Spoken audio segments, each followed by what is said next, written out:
నమస్తే మిత్రులారా, నేను మీ శ్రీనివాస్ చౌహాన్ అడ్వకేట్. మిత్రులారా, ఈ పుస్తకం చట్టపరమైన సమస్యలకు పరిష్కారాలు అనే పుస్తకం మనం రాసిందే. ఈ పుస్తకంలో ఉన్న అంశం ఏంటి అనే ఒక విషయం గురించి తెలుసుకునే ప్రయత్నం చేద్దాం.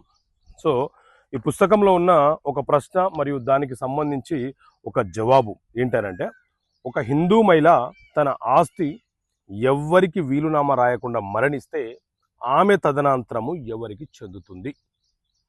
సో మిత్రులారా, ఒక మహిళకు ఆస్తి తన కష్టార్జితంతో వచ్చిన, లేకపోతే ఆమె యొక్క తల్లిదండ్రుల వద్ద నుంచి ఆమెకు వచ్చిన ఆ ఆస్తి ఆమె సొంత ఆస్తి కావున హిందూ వారసత్వపు చట్టం 1956 ఈ చట్టాన్ని 2005వ సంవత్సరంలో సవరణ చేయడం జరిగింది.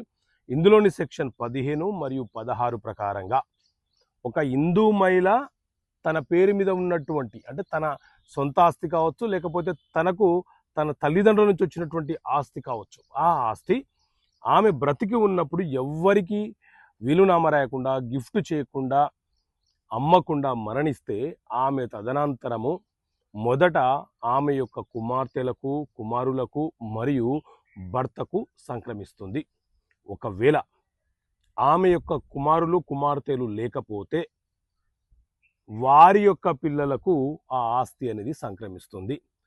వారి యొక్క పిల్లలు కూడా, అంటే ఈమె యొక్క పిల్లల యొక్క పిల్లలు లేకపోతే ఆ సందర్భంలోనే ఈమె యొక్క తల్లిదండ్రులు ఎవరైతే ఉన్నారో వారికి ఆ ఆస్తి సంక్రమించడానికి అవకాశం ఉంటుంది.